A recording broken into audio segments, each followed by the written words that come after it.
When you think of radio, what comes to mind? Do you think of your morning commute? A road trip with friends? Or listening to the radio as you leave the harbor?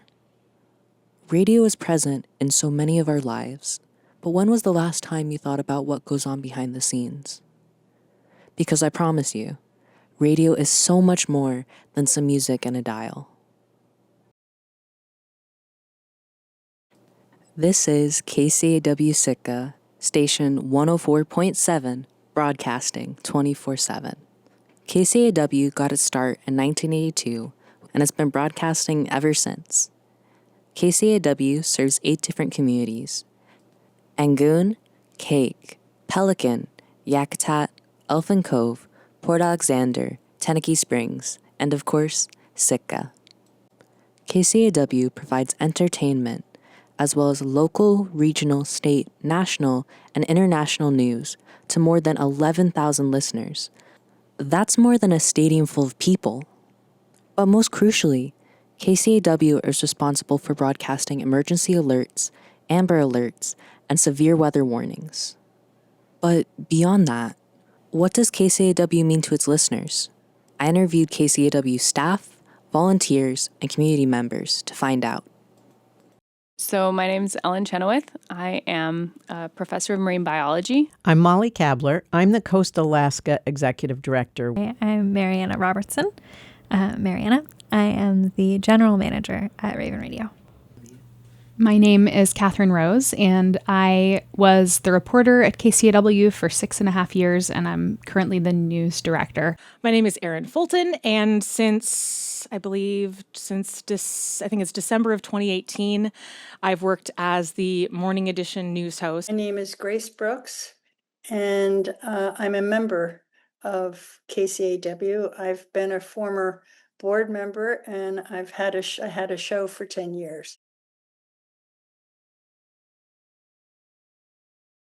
Yeah, I mean, I think it's just such a part of our lives here. Like, it's what's on the radio, but it's also what's online, and it's a place where we go to hang out with our friends. And yeah, I have a very big place in my life for radio. Obviously, it's been decades that I've been involved. It's a place where I was welcomed as a volunteer who knew nothing about media and nothing about public media. And I both contributed and learned a tremendous amount. I've connected with a lot of people. I've learned a lot of things, and I've seen the station grow in the community. And basically, I've grown up with Raven Radio personally in my career. What radio means to me is kind of a place to build and a place to. One of the things that makes a community, the community that I want to live in, is like a place where we have stories, we can tell stories, we can hear each other. Just a place for creativity and finding common ground, and music brings people together. And Radio mean to me personally.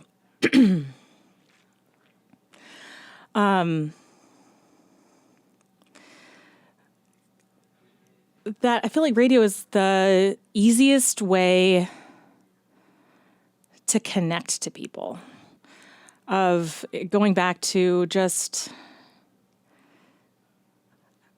thinking back of just music and storytelling in general is such a key component to just people connecting to each other, of what kind of makes us human, of like how we communicate like our feelings to each other and how we make sure stories continue.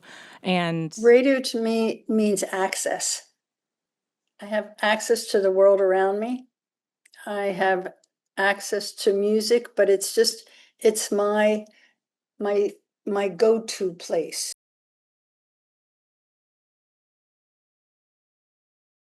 so important. I think, I do a lot of volunteering with Raven Radio in terms of their drive.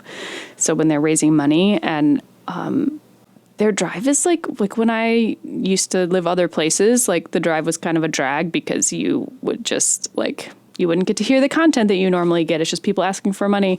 But in KCAW, it's like such a community event. Like you get to hear your friends on the radio, you get to hear live music. The drive is actually really fun, and people just bring their creativity and different things. And So that's been really fun. There are many ways that Raven Radio serves as a key component of Sitka and the other communities that it serves. Certainly local news and local voices are such an important part. Emergency messaging, helping keep people safe when we have tsunami warnings, when there's other potential storms. When we had our internet outage in 2024, the station was a key source of news and information from outside of Sitka for Sitkans because they could listen live over the radio and it didn't require internet. I think, actually, I was listening to Catherine do a training we had a few folks come from the Youth Arts Press, and it was like a new program they were starting up, and they wanted they wanted to do a little training on collecting audio so that people could go out and, that people would come in from out of town when there was, a tragedy would happen, or, occasionally something really good would happen, but mostly it's when things are going wrong. And that someone would come into the community and maybe do a story. And as much as they tried to kind of capture the community in a full way without being really embedded, it's hard. So she was talking about not seeing kind of all the other stuff of a community, all the other stories about people and what their lives are really like day to day, and, the ways in which they help each other when things aren't a disaster, and, just the way where people are kind of knit together. And that what she wanted to do was to be able to tell those stories and to be able to reflect the community back to itself.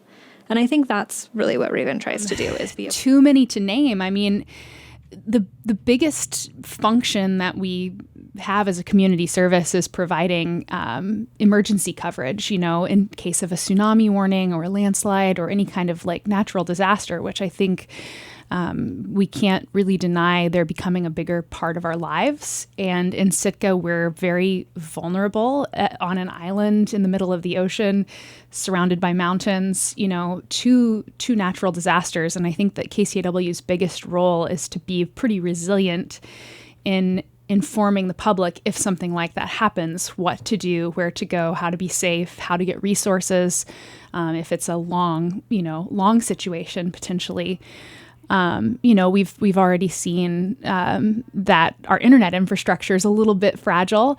So I think that that's the biggest role that we play in the community, is just in the event that something like that happens, and just in general in telling the stories of our community and being responsive to what stories the community thinks need to be told or haven't been told enough. I think that that's our role. And I think that that's why we're always evolving and changing and reflecting on the work that we do, so that we can better reflect Sitka. I feel like it's kind of the heartbeat of Sitka, for so many things, it's like the first thing I turn to. Like it's the only radio station I listen to in my car and at home. And with everything, for me, with news, or if something's happening, you feel like you feel an earthquake in town, you hear a random siren, and the first thing I'll do is turn on the radio or go to one of the social media pages for KCAW, or to the website, and assume that's where I'll hear about it. That's where I'll get my news. And just knowing that it's members of the community that are part of the station, that is the news team, that they have a vested interest in taking good care of knowing that what they're reporting is fair and accurate, because that's what they want to know. They want to get to the truth of things, and they want their community to be well taken care of. It is our news source, so it's a way of getting information and correct information. It's a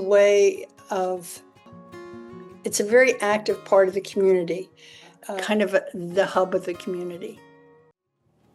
And isn't that what's important? In a world that seems further divided by the day, having a place where people come together isn't just exceptional, it's life-changing, which is why I'd like to urge you to support your local radio station. You, yes you. Times are hard. I'm not going to lie, but I fully believe that when we come together as a community, anything is possible.